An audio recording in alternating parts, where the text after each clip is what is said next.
नमस्कार मित्रों, राजनीतिक चिंतन, सिद्धांत, अवधारणाएं, विचारधाराएं ये परीक्षा की दृष्टि से सबसे महत्वपूर्ण होते हैं और सबसे मुश्किल माने जाते हैं।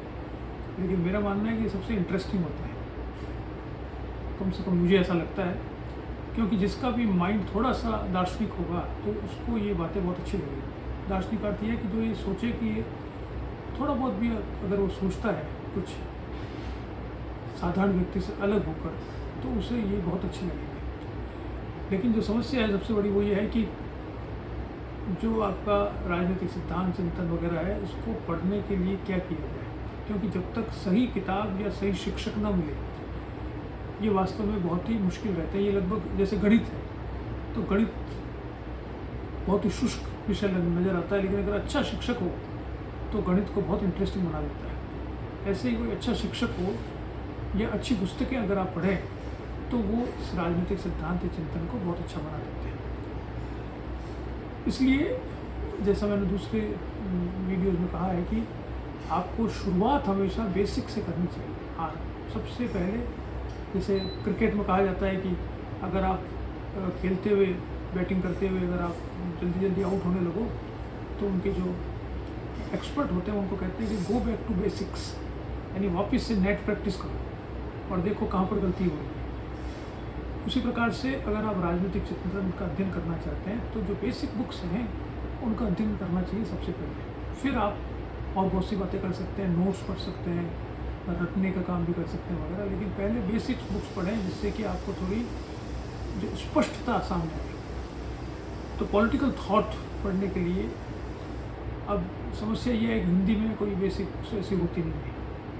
आप पढ़ लो, किताबें हैं बहुत सारी, लेकिन वो बेसिक बुक्स नहीं होती कि श्रेणी में नहीं आती मेरी दृष्टि से, क्योंकि वो एक्सप्लेनेटरी नहीं होती, वो विवरणात्मक नहीं होती, वो केवल जो अंग्रेजी में लिखा है उसका एक सारांश प्रस्तुत करती है। लेकिन इसलिए थोड़ा बहुत अंग्रेजी तो पढ़ने का कोशिश करनी चाहिए। ये किताब है एक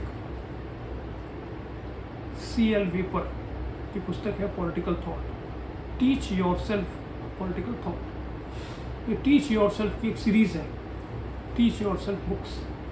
इसमें बहुत सी किताबें हैं, उसमें पॉलिटिकल थॉट को अगर पढ़ना हो, पढ़ाना हो तो आपको ये किताब पढ़नी चाहिए।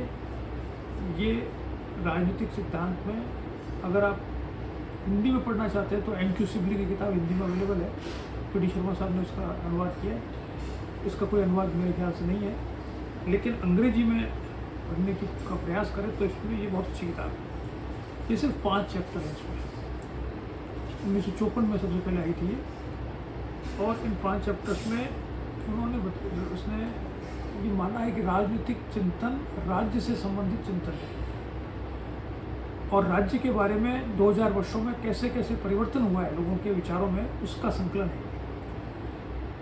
तो 5 चैप्टर्स में बनाया कि सबसे पहले chapter state as a organism, यानी सावयव सिद्धांत, जो उन्होंने माना है कि यूनानी नगर राज्य के समय था, प्लेटो, अरस्तु उसमें है पहले चैप्टर में। फिर माना इन्होंने स्टेट एज मशीन, यानी कृत्रिम, तो मशीन की तरह, उसमें इन्होंने लिया है हॉब्स, लॉक, बेंथम, मिल। तीसरा चैप्टर इसका है वो है द स्टेट एज ऑर्गेनिज्म, सावयव की तरह। इसमें ये लेते हैं रूसो, हीगल और ग्रीन को। चौथा अध्याय इनका है वो है द स्टेट एज क्लास, जो नाम से जाहिर है कि यह है मार्क्स, लेनिन और स्टालिन। और अंतिम चैप्टर जो इन्होंने लिखा बाद में दूसरे इनके सहयोगी थे पार्किंस, उन्होंने लिखा है, और वो है the state as permanent revolution, ये माओ त्से-तुंग। ये छोटी सी किताब है, 280 पेज की। इसकी खासियत ये है कि इसने बड़े सरल भाषा में राजनीतिक चिंतन का विस्तार से वर्णन किया है, और जो इन्होंने मूल आधार लिया है वो है कि राजनीतिक चिंतन राज्य से संबंधित चिंतन है। तो ये जो मैंने नाम आपको बताए हैं, इन सब में राज्य के बारे में क्या कहा जाता है, इन सब विचारकों ने क्या कहा है, इसके बारे में ये स्पष्ट करता है।